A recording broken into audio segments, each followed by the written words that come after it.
Dans la peau de Jerry. Oh, whoop. La journée a encore été longue. Passer toute la journée devant mon ordinateur à attendre que les filles fassent le boulot, ça épuise. Jerry se fait surprendre par une machine qui lui injecte son spray nasal anti-rhume quotidien. Ça ne peut être que ça. Après tout, on sait bien que... Ce bâtiment a le meilleur système de surveillance au monde. Au lycée, Alex craint pour son prochain cours de bio qui porte sur la dissection. Non, je le ferai pas. Sam, Clover, aidez-moi à trouver une excuse pour pas assister au cours demain. Tous un peu durant la classe, ça devrait suffire ces derniers temps. Cela dit, un whooping, ça fait aussi l'affaire. J'aurais préféré faire le trajet en limousine. Faites un effort la prochaine fois. J'essaierai d'y penser, Sam.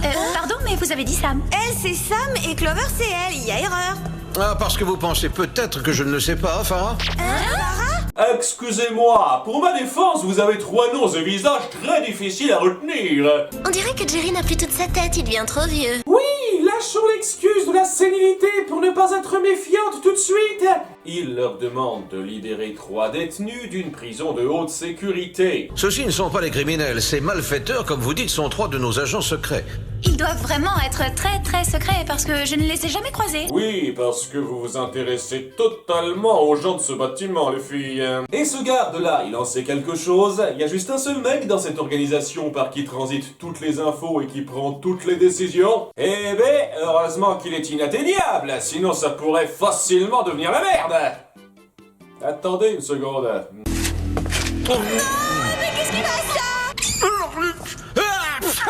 Vous êtes fou ou quoi? Vous savez bien que vous êtes allergique aux myrtilles, Jerry. Ah oui, cette allergie qui n'a jamais été pointée avant.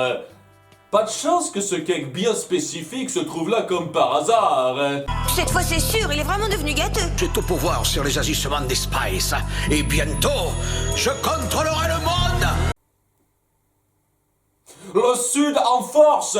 Et dans une séquence où elle se montre étonnamment compétente, elle s'infiltre dans la prison et libère les 3 détenus.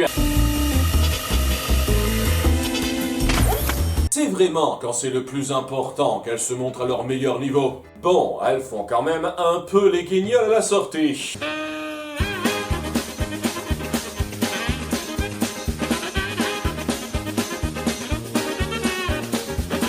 Chasser le naturel, elles ramènent donc leur collègue au bercail. Ah, vous voilà enfin de retour. Ouais, on en avait marre de moisir là-bas, Docteur V. Docteur V, d'où ça sort? C'était mon pseudo dans le porno quand j'étais jeune. C'est pas juste. Pourquoi on n'a pas droit à des super noms de code, nous aussi? D'accord, à partir de maintenant, on vous appellera Miss Je sais tout, Bécassine et pas Béchieuse. Je vous assure, il n'y a vraiment pas de quoi piquer une crise. Tout va très bien.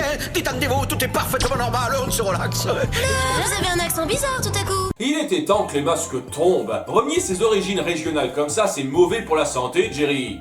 T'as vu ce que ça a fait à Danny Boone? Ah, vous vous inquiétez à tort. Je vais très bien. D'accord, si vous le dites. Sur ce, salut. Et bon, voilà les pitchouls. Elle rentre pile à temps pour la dissection et se barre de la classe sans qu'on les reprenne. Le prof en a rien à foutre. Les filles sont presque étonnamment suspicieuses et retournent enquêter au whoop à pattes. Attention, il ne faut surtout pas qu'on nous voie. Sérieusement, à ce stade, les autres agents de l'organisation, ça pourrait tout aussi bien être des automates. Elles se rendent à l'ordinateur central pour se renseigner sur ce Dr V. Mais je l'ai déjà vu, je le connais, celui-là. Moi aussi. Ce serait pas un des scientifiques du Whoop?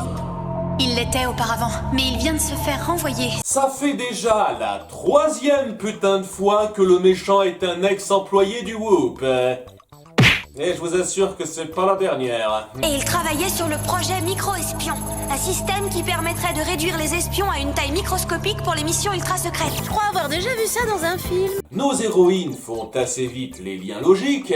Peut-être parce que ce Jerry-là n'est pas celui que nous connaissons. Vous avez décidé de vous lever du bon côté du cerveau aujourd'hui et essaye de demander de l'aide. On a besoin de votre aide. Figurez-vous que Jerry a été remplacé par un imposteur. C'était pas envisageable avant, bien sûr. Mais ces 3-là, comme Jerry, sont manipulés et après une petite course-poursuite, elles parviennent à s'adresser à leurs vrais collègues qui restent assis à leur bureau comme des glandus. Les pauvres, on les sort que quand les filles ont fini une mission.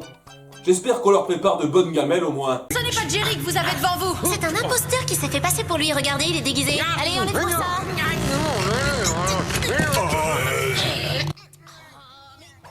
Bon, quand j'ai dit qu'elles avaient fait les liens logiques, elles sont pas allées jusqu'au bout de la réflexion non plus. Elles se font donc arrêter et personne ne les surveille à part nos méchants, bien sûr. C'est là que les filles comprennent que le contrôle se fait à la fois à grande et petite échelle. Alors, comme ça vous avez découvert mon petit secret, n'est-ce pas?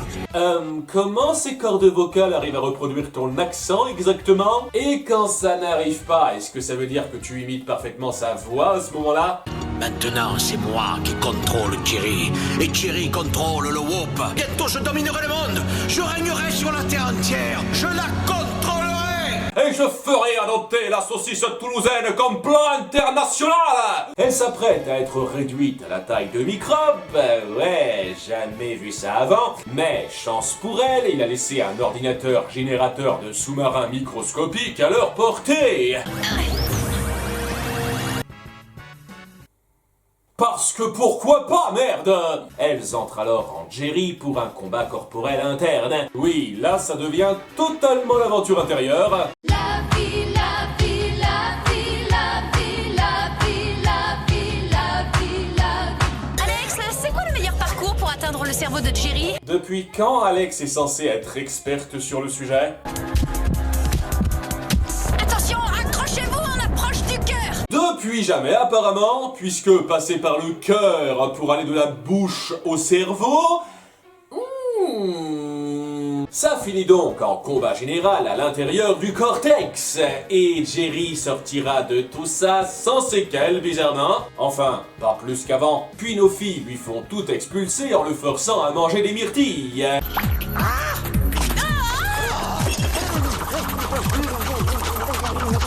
Je sais pas comment elles ont pu voir que ces cakes étaient fortuitement présents de là où elles étaient, mais c'est là toute la magie de la biologie Osef.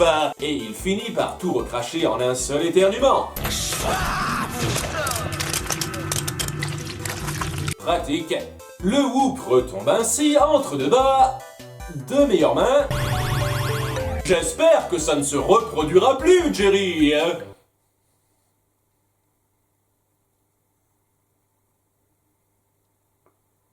Et les méchants finissent en boîte. Ils devraient pas être trop chers à entretenir. Pour finir, nos filles rattrapent leur cours en rédigeant un compte-rendu sur le corps humain. Mais ces devoirs sont brillants, géniaux, vous me voyez stupéfait. Vous y décrivez le corps humain dans ses moindres détails. On dirait que vous êtes allé chercher les informations à la source, tout est précis. Oui, on a eu tout le temps d'observer les détails alors qu'on luttait pour notre survie.